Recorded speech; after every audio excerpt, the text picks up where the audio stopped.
Revelatory Escape.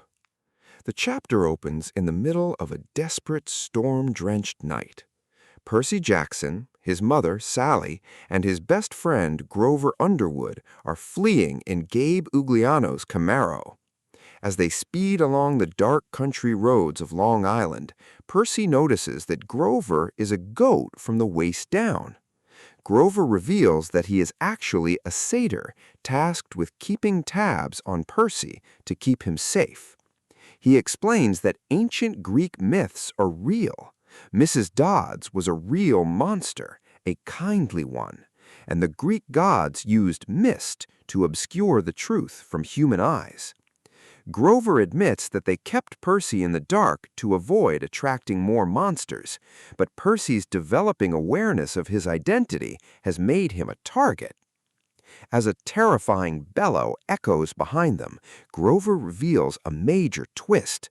The Lord of the Dead, Hades, and his bloodthirsty minions are actively pursuing Percy. Sally drives furiously toward a specific summer camp, the place Percy's biological father originally wanted to send him. Grover adds to the stakes by revealing that the three old ladies Percy saw cutting yarn at the fruit stand were actually the Fates, an omen meaning someone is about to die. The Crash and the Beast. Suddenly, a blinding flash of lightning strikes the vehicle, causing it to crash violently into a ditch. The car is wrecked, and Grover is knocked unconscious. Through the rain, Percy spots a massive, terrifying silhouette lumbering toward them. Sally urges Percy to run to safety across the property line, marked by a massive pine tree at the crest of a nearby hill. She explains that she cannot cross the property line and that the monster is only after Percy. Refusing to abandon his mother and best friend, Percy drags Grover out of the wreckage, and together he and Sally haul the satyr uphill. Looking back, Percy catches a clear view of the creature, a 7-foot-tall, muscular monster wearing nothing but underwear with the lower body of a human and the head and horns of a bull. Sally identifies him as Pasiphae's son, but warns Percy not to say his true name, the Minotaur, because names have power. The Minotaur discovers their location by scent and vents its rage by lifting Gabe's Camaro over its head and smashing it down the road, causing the gas tank to explode.